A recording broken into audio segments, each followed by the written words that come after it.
Welcome back, guys, to the channel. I'm Jake ELLENBOGEN, and today we'll be talking really quickly, hitting on the Rams going out and acquiring Otis Anderson.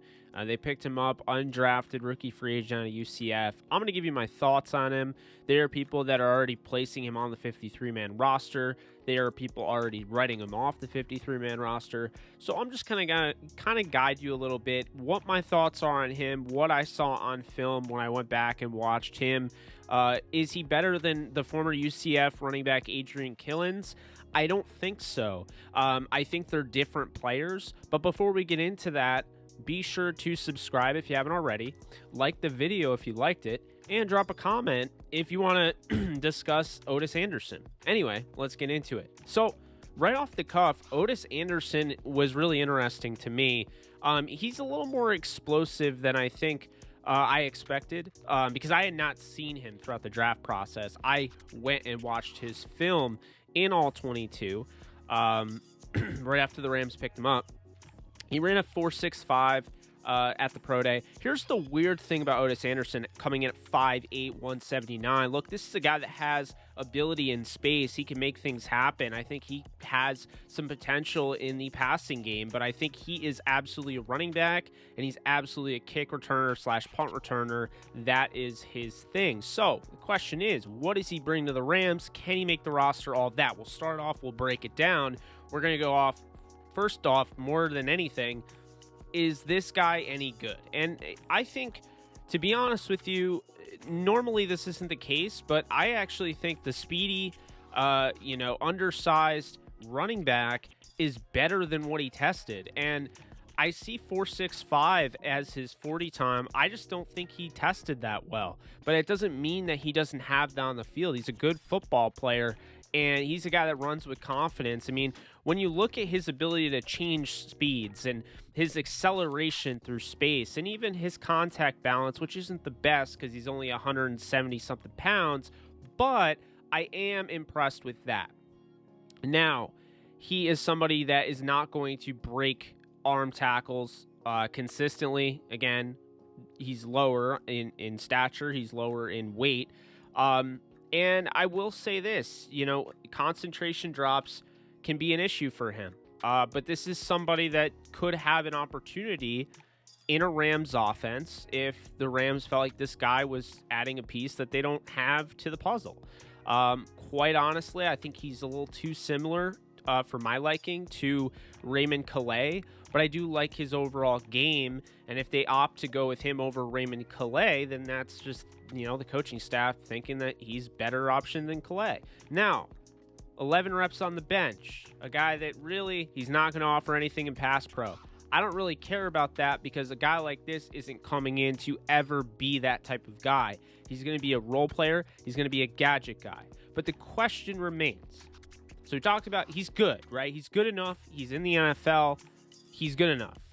So what's his role, and can he make the 53-man roster? I actually think he can make the 53-man roster. The pathway to the 53-man roster for Otis Anderson is simple. He needs to win on special teams. If he wins the kick returning and punt returning job, then yeah, he's going to make the 53. But if he's just trying to make it as a running back, it's not going to fly. So he's going to have to show the Rams increased ability in special teams. Keep in mind, Simple Webster gets a lot of flack. But if you look at just the entire league average, he's about an average returner. He's not below average. And so if they even hung on to him, I don't think it would be the worst thing in the world. With that said, they also have Tutu Atwell. They have Raymond Calais. So there's a big battle here. And to be honest with you, I think Otis Anderson has a shot. He came in at the right time. He misses the early season program, the early off-season program. And he comes in and he's going to get an opportunity in training camp as long as they hold on to him. And he's going to get an opportunity in preseason. Those are two important factors to make a roster. So that's my thoughts on that. Now, the next point I want to talk about is this. Who is his competition? Because it's not Cam Akers. Akers has the job. It's not Darrell Henderson. He's a guaranteed roster spot. It's not Xavier Jones, who I think is also a guaranteed roster spot. Is he battling out Jake Funk And is he battling out Raymond Calais? My answer would be yes. I think he's battling both of those guys. He's also battling Jeremiah Hadel, the wide receiver, who's also battling for a return role. Simba Webster, anybody that's trying to make this team at wide receiver that is on the bubble, they're going to have to try and make it as a returner. So he's battling those guys. Now, could he be used in a Sean McVay offense? He could. And I know that sounds weird to say because it's an undrafted rookie free agent, a guy that didn't test well, a guy that just got signed. But, you know, we've seen this before. And he kind of reminds me a little bit of Raheem Mostert. Mostert bounced around like 10 different times, and he finally found a role. And if Otis Anderson just kind of bounces around the NFL, I won't be shocked. Mostert's obviously a little bit more put together. Otis Anderson needs to probably gain some weight. But the fact is, I think he offers something in the passing game. He offers something in the running game, and he offers ability in the kick return game. You can always find a player like that who is a multi-faceted player. You can find them a role. That's where I'm at this point. So my thoughts overall on Otis Anderson are this. The Rams went out and got a guy that can compete in the running back room to a degree, and he can compete and make it more, tougher competition in the return game. And is he going to make the roster? I don't have him making the 53-man roster because I do think the Rams would keep a guy that was already in-house last year, Raymond Calais, over him. He's not a camp guy, though. I don't think he's just a camp body. I don't look at him that way. I think he could make an impact. And to be honest with you, if you're looking at a guy that does more after the catch, than Jake Funk, it would be Otis Anderson. So I think Otis Anderson could push Jake Funk not only off the roster, but off the practice squad as well. So if Jake Funk doesn't make the roster, he might not even make the practice squad if Otis Anderson steps up. Again, key component here, you have preseason. But I don't want to go too much into it because it is a UDFA running back that is essentially the 5th or 6th string running back at this point. Probably 5th. I might be over. No, 6th. So that's going to do it for me. Appreciate you guys tuning in here, watching this video. I'll have more coming out. I have all sorts of ideas, and this is the thing. You guys, as you've gotten to know me since November, or if you know me longer, appreciate you. But as you guys gotten to know me, you know my mind goes all over the place, and this channel is represented by me. This is very, it's pretty much a reflection or a projection on my mind.